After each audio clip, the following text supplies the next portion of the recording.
Sabi ko, kilala ko talaga yun. Ayoko kasi mag-assume po, teka.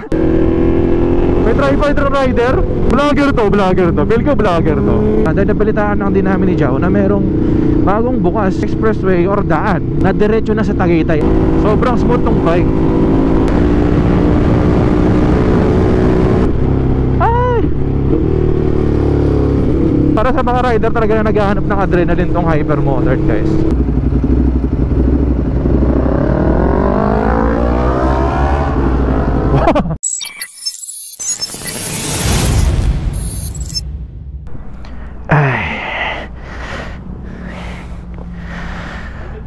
Uy, brother, tara. Sabi ko, kilala ko talaga yun.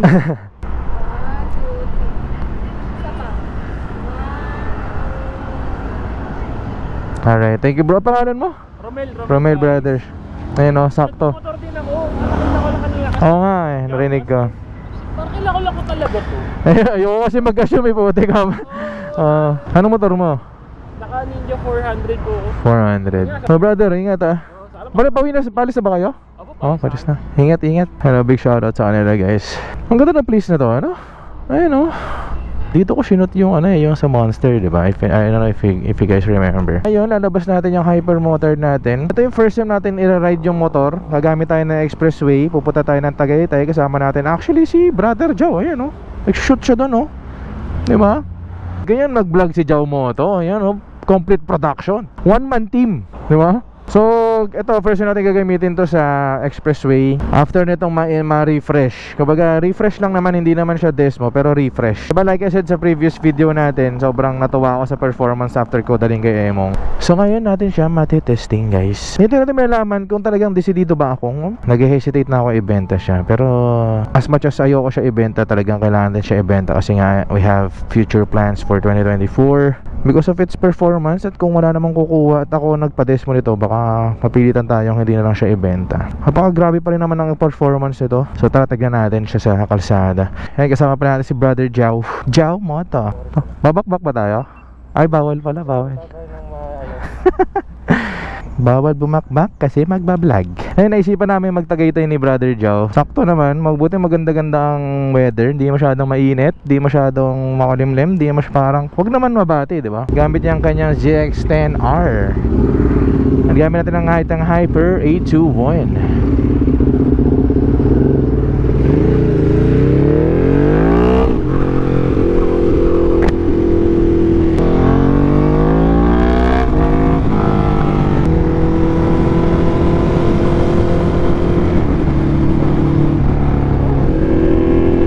Trifighter rider?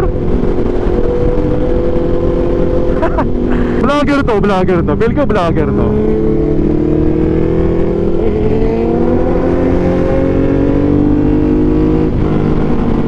Judgmental no? Vlogger ka agad.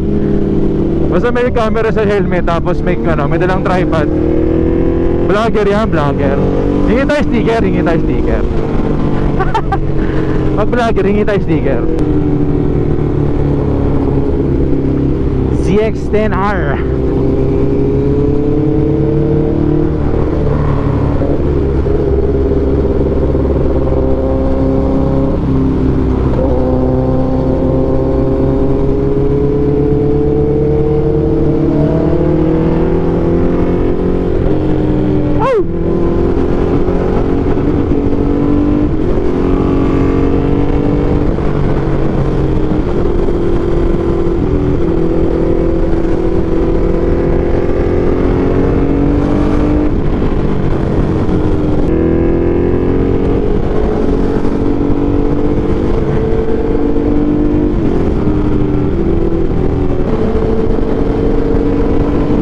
Traffic pa uwi.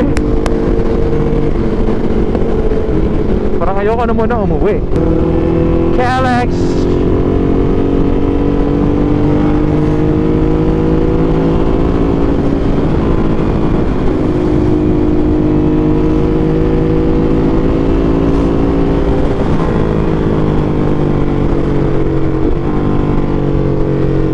Yun, sakto. Favorite gas station natin. And sakto, meron akong i-share sa inyo. So we're here now at Caltex Mount Plasan. Isa sa mga puntahan na Caltex station if you're going down south. So nandito tayo ngayon kasi mag-gas stop lang tayo since diba sabi ko nga punta tayong Tagaytay kasama na si Chow Moto. So i-share ko lang din sa inyo yung bakit Caltex na ang go-to gas stations ko whenever tayo ay mag-ride. Si number 1, ayan, as you can see, the gas station. Pagka napunta ka sa gas station ng Caltex, napakalinis. Number 2, okay na po. Yan, tulad yan, sila, yung mga staff ng Caltex, gasoline staffs are very welcoming, very accommodating. Natatanong nila na kung pressure mo, kung okay, kung gusto mong pa-check, diba? I-inflate nila yan para sa'yo. So that's number 2. Number 3, ayan, nakita nyo, napakadaming affiliated brands such as Robinsons Rewards. Yan, napakadaming rewards as well, napakadaming promotions as well. Tulad ito, yan, more points when you fuel up with Power with Diesel.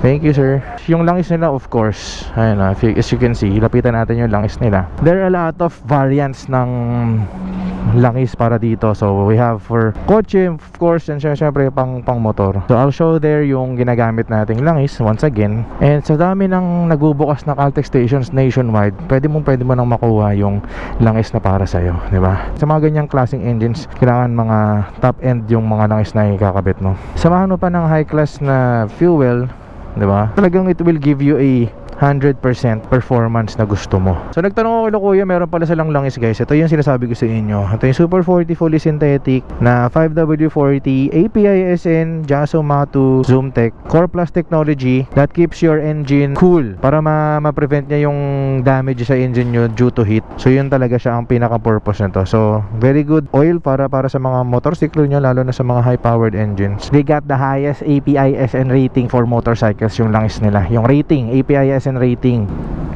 So right now kami ni Jao pupunta na sa Tagaytay. Sir, vlogger kayo sir, may ano kayo may tripod. May rotonda yun. Yun dun, ayun kasi ang exit natin, di ko alam kung saan tayo exit Ang next exit at Santa Rosa, di ko alam kung pabalik dun. Dito tayo sa Caltex guys. Usually pagka pupunta ka ng Tagaytay, diba, dito ka naliligo sa Santa Rosa. Ngayon, first time natin gagawin to at first time natin dadaan dito dahil nabalitaan lang din namin ni Jao na merong bagong bukas expressway or daan na diretso na sa Tagaytay. So kung nag-entry ka ng Mamplasan exit at papunta ka Tagaytay, diretso na ang iyong biyahe guys. O diba? Hindi ka na makipagsisigan dun sa napakakitid na Santa Rosa Highway, Santa Rosa Road, paakyat ng Tagaytay. Saan ko makakadaan dito actually? Nakita ko to sa vlog ni Reed. So ata ko na nakadaan dito na vlogger Buti naman at meron ng ganito dahil napaka malaking pasakit. Dahil nagsisiksikan dun, yun ang tanging paraan para makaakyat ka ng Tagaytay. Ay meron pa pala sa kabila pero hindi siya roadworthy. May mga lubak kasi dadaanan din. Yung sana Kasili ba yun? So tatlo na ang pwede mong pagpilian pag umakit ka ng Tagaytay. At I think ngayon medyo hindi ko alam kung libre pa to ngayon. Tingnan natin mamaya. Yun Chow Moto yun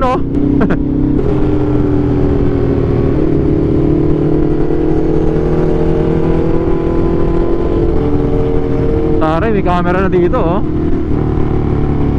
baka ano yan, speed sensing yan, speed cam. Ibay na to ni Chow Moto nagbaler kasama yung wife niya, sports bike. Matindi ka sir. Dito nga hirap na hirap ako. Tagaytay lang, baler pa tapos sports bike. Sarap pagpamasahe nun pagtapos Dati hanggang dito lang yung exit sa silang exit. Ngayon meron ng dire-diretso Tagaytay.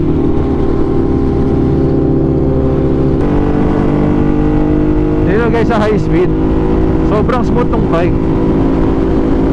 Bukod sa nalinis yung throttle body natin, tsaka naayos yung leak dun sa cylinder head. Kumbaga wala na, hindi na nababasa yung spark plug. Gumanda yung takbo niya. At the same time, yung langis natin bagong bago pa from Caltex. Sumama pa ng 95 octane gas, diba? Ewan ko, pwede magpatakbo mabilis dito. Makapahuli tayo sa dulo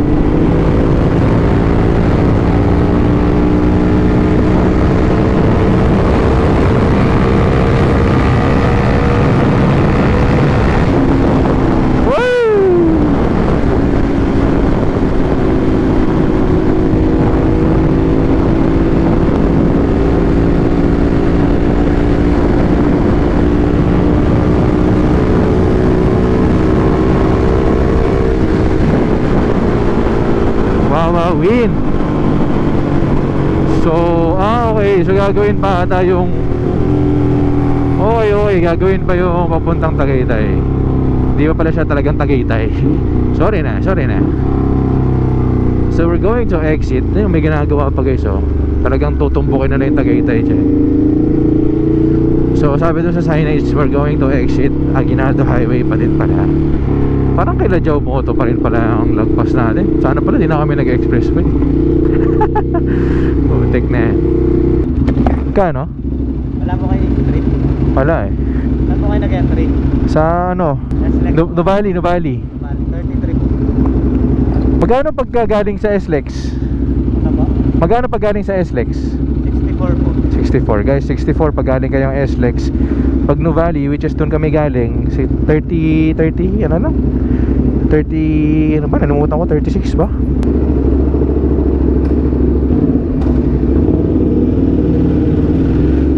Dito si Jow Moto pag kumanan ka. Ito pala yun, ito na pala yun. So I think medyo malapit-lapit naman na siguro tong daan na to papuntang Tagaytay. Yun pala yun. Napapadalas yung Tagaytay natin guys. Yung iba hindi ko lang nabablog. May na-vlog ako pero gabi kasi yun madilim. Hindi ko lang kung ma-appreciate nyo pero lagi natin kasama pag nagda-ride tayo yung Team Panda. Sila Ninong Elotsky, sila Alni TV. Last time kasama natin sila Doc Motospot. Sobrang cool din nila kasama guys.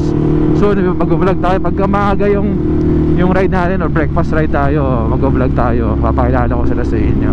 Nakakatempt lang yung daan dito guys, sobrang luwag.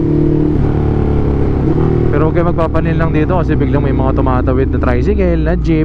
Magkakapimoto pala kami ni Jow. Sabi ko mag Starbucks si Raya kami kaso no-wing Starbucks si Raya. Tapos ganitong oras, no? Feel ko bago tayo makabili ng kape dun, tulog na tayo. Doon tayo sa kamag-anak namin, si Kape Moto. Jow Moto, Migo Moto, Kape Moto. Ay na traffic.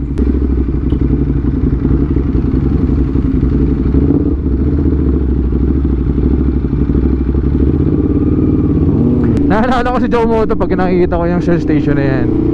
Diyan tumatambay si Jow Ay!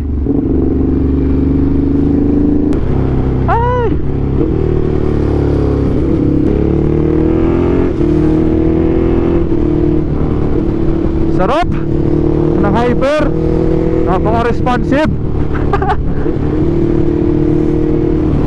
Mga naghahanap talaga ng adrenaline. Para sa mga rider talaga na naghahanap ng adrenaline tong hyper motor guys.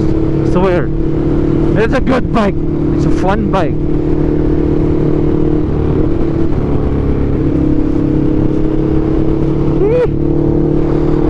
Wala dito sa Tagaytay. Basa na naman tayo.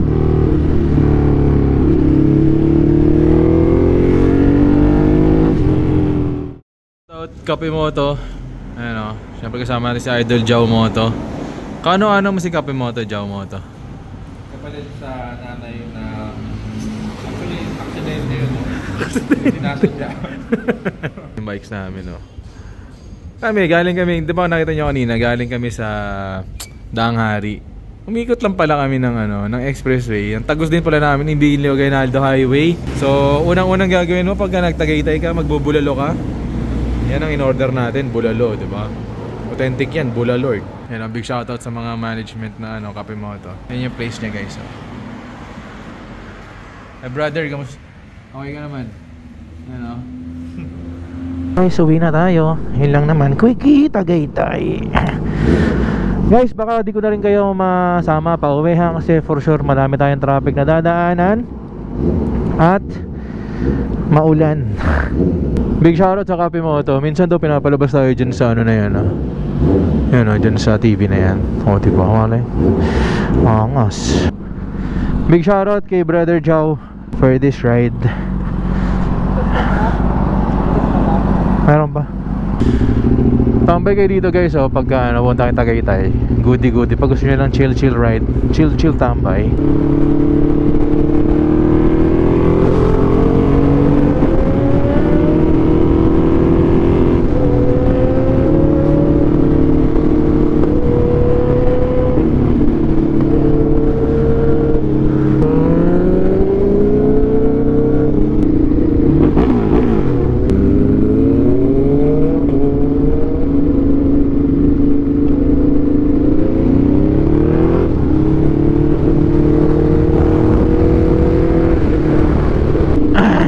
Lamig! Ah, lamig! Pagka pupunta ba kayo ng Tagaytay, saan kayo tumatambay dito? Tsaka anong oras? Kotse! So pauwi namin, tatahakin daw namin ang daang Amadeo. Sa mga taga Amadeo guys.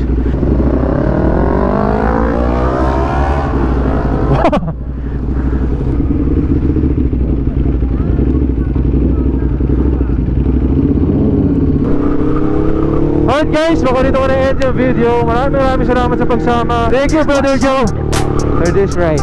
So paalam na guys, and I'll see you on our next vlog. Peace out and babush.